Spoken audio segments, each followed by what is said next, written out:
Welcome, trust builders. I'm Sue Dyer, and this is Lead with Trust, where we explore how leaders can build their business on a foundation of trust and reap the rewards of becoming the top performer in their market. Leaders that understand how to use and leverage trust are uniquely positioned to disrupt their industry and dominate their market. Distrust of businesses and business leaders is at an all-time high. Trusted businesses must have trusted leaders, and your team, your customers, and your vendors are waiting for you to step up and elevate the level of trust in your business. My hope is that this podcast can help you start your trusted leader journey. Hey, today I am going to do a solo episode. And I'm going to start this episode by asking you a question. What makes someone a leader? I know we see in the news, we see on television, we see in social media about some people that are, maybe a little crazy out there and leading some efforts that maybe are questionable. But just fundamentally, what is it that makes someone a leader? Most people, when I ask them this question, they say things like, well, the leader is someone who is in charge. They have authority. They have the authority to make decisions. They're the visionary. They're the person that I answer to. They sign the checks. We like that. And maybe they're the person who was elected to a position by a board, maybe by a government. The leader is the person that I call boss. And so I'm here today to challenge you a little bit in this definition of a leader, because to me, a leader is by definition someone who has followers. And following is 100% voluntary. So to be a leader, you must have followers, and people have to trust you enough to follow you. That is what makes someone a leader. And yeah, there's lots of leaders out there that call themselves leader, but in my definition, they really would not be leaders, because the people who are working with them are just going along with what they're being told to do. And when you work in a very fast growing organization or team or business, you cannot afford to have people just go along. You are moving too fast. There's too much that changes every day, that you have to build your whole organization on a foundation of trust so that you can have the level of communication and coordination that's required when you're moving so quickly. New people are coming, things are changing, you're trying to deliver certain things in a specific amount of time within a specific amount of budget. So a leader is someone who has followers. Now, one day, about 20 years ago now, I was sitting in my office on a rainy day looking out the window, and I was thinking about my clients who were really having some tremendous growing pains. And I thought, what would I do if I could just wave a magic wand and make these growing pains better and hopefully go away? And I thought, well, I would really work towards creating a culture of trust where the leader knows that their number one thing they do, the most important thing they do, is to create an atmosphere of trust. And so I, from there, began to create what I call a leadership continuum. And on one end of the continuum, you have a feared leader, a leader that leads by fear. And I still encounter that a lot. And especially when you're stressed and you're going through growing pains, it's very easy to fall into that. But I'm going to also walk you through what happens if that occurs. And on the other side of the continuum, of course, is the trusted leader. So let me walk you through the two scenarios that happen on these different ends of the poles. So let's start with the feared leader. So if I'm working in a job and, I've been hired here, and I've been hired because I have a certain level of expertise and know-how and experience. And I think I'm pretty good at what I do. So I'm really happy to have this job, just starting it. And I'm not there more than 5 or 10 minutes when I realize that, in this job, I better do what I'm told, because it's very clear that if you don't do what you're told, punishment will be involved. And I don't want to get punished. I've got a mortgage, I've got a spouse, and I've got kids. And some of them are in college and some of them have braces. So I like my job. So I'm going to do what I'm told.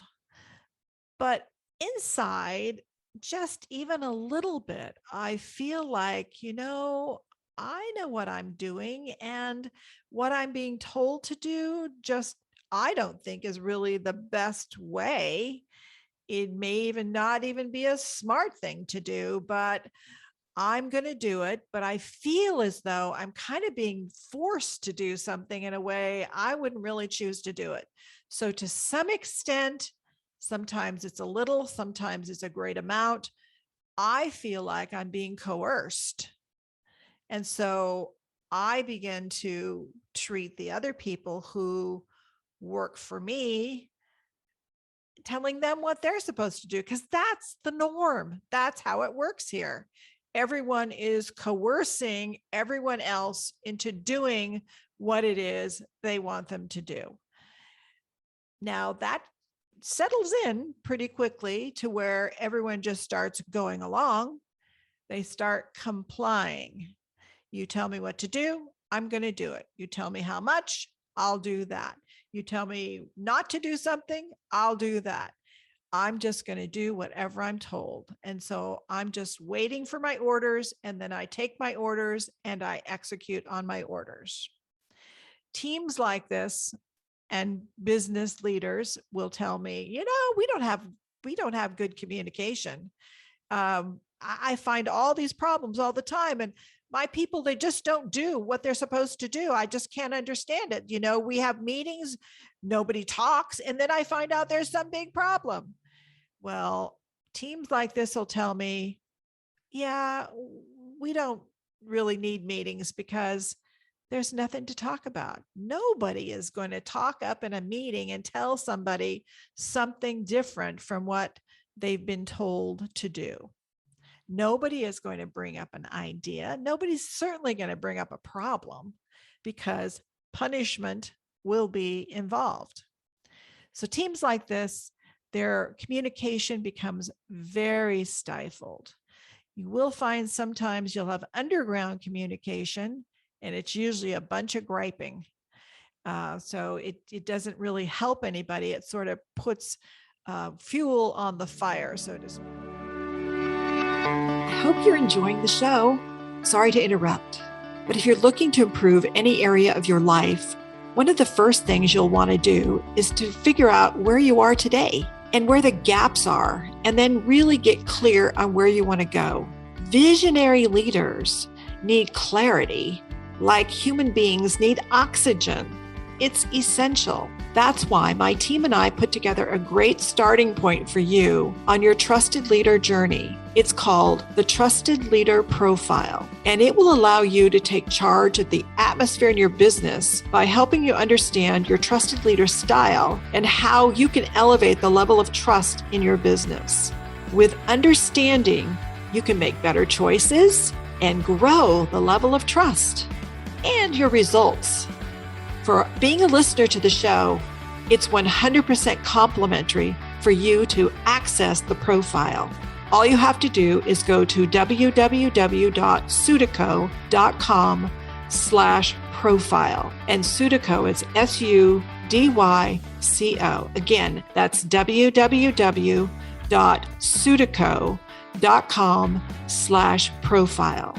I really believe that the profile will help you understand the norms you bring to your business and unlock the next level of leadership for you.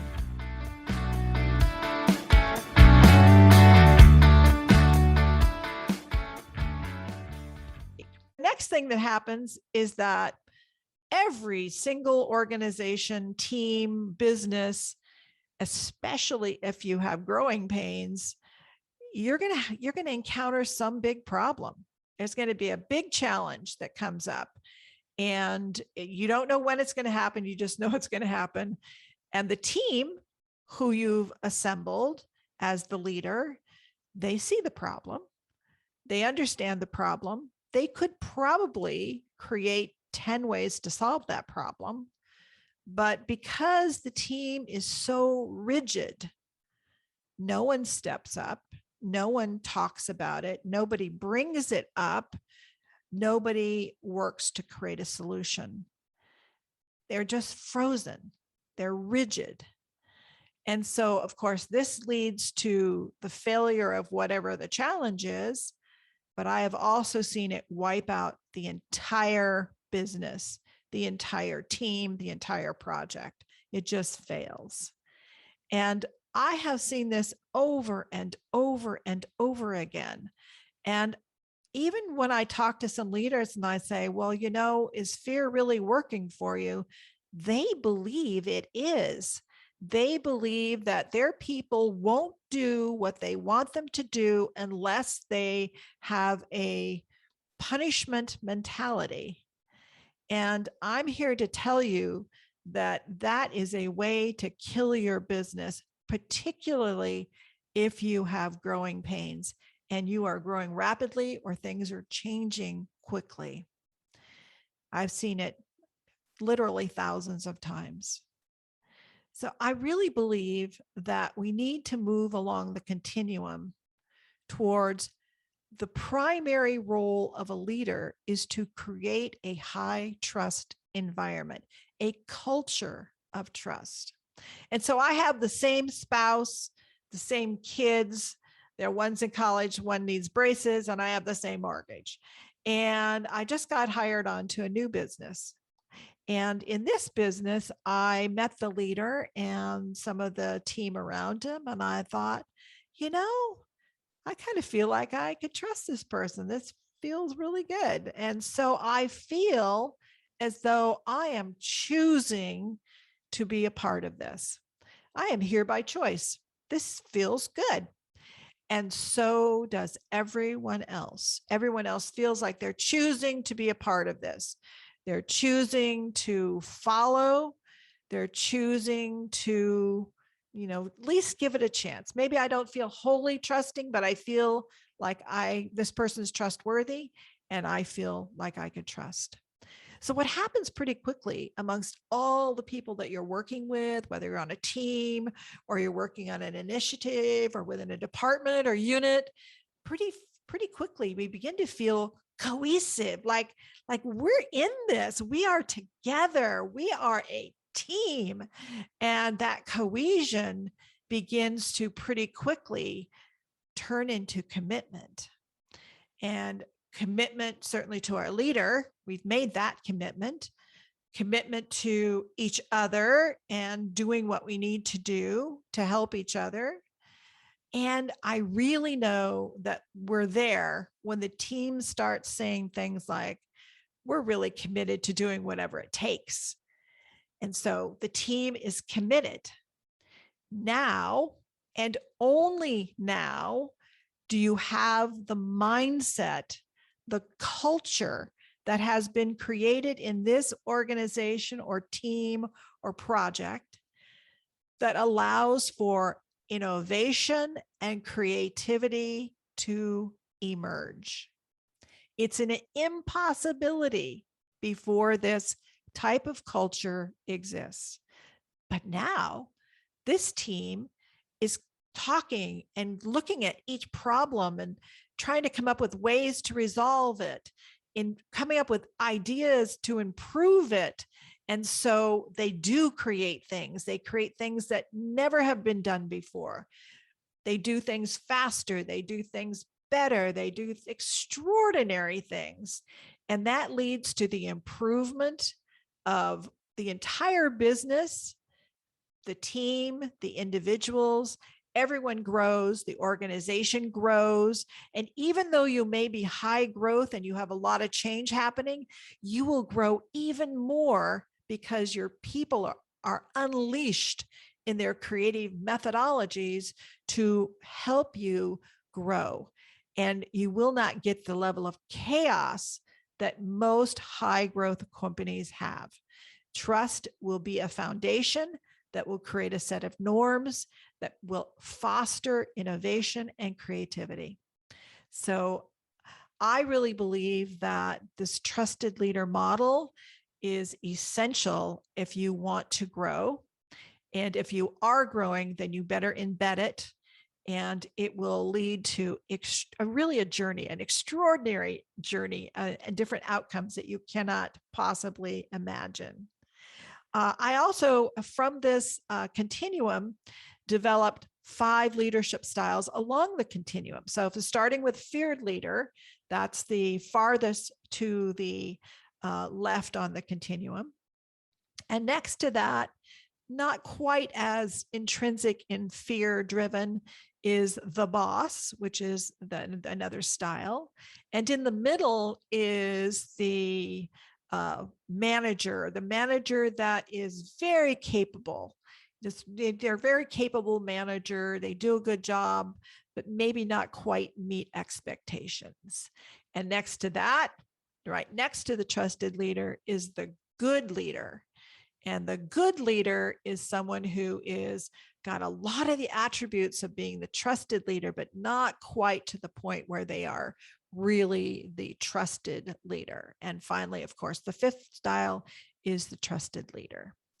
And if you would like to know where you and maybe your team members fall along this leadership continuum, I have created an assessment that is free for you to take. And when you take this assessment, you are going to be able to find out what your trust level is. And there's 15 levels along the continuum. And one is at the feared level, and trusted leader is at the 15. And so in each style has 3 levels. So you will get a number. What's your level?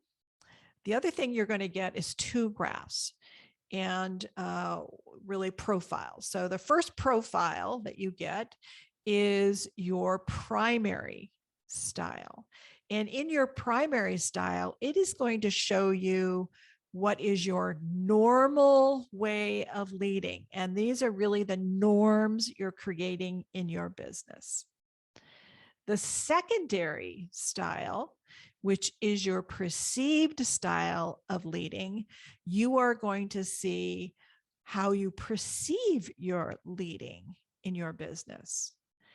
If there's a significant difference in the style, then you probably have some work to do to get that reconciled.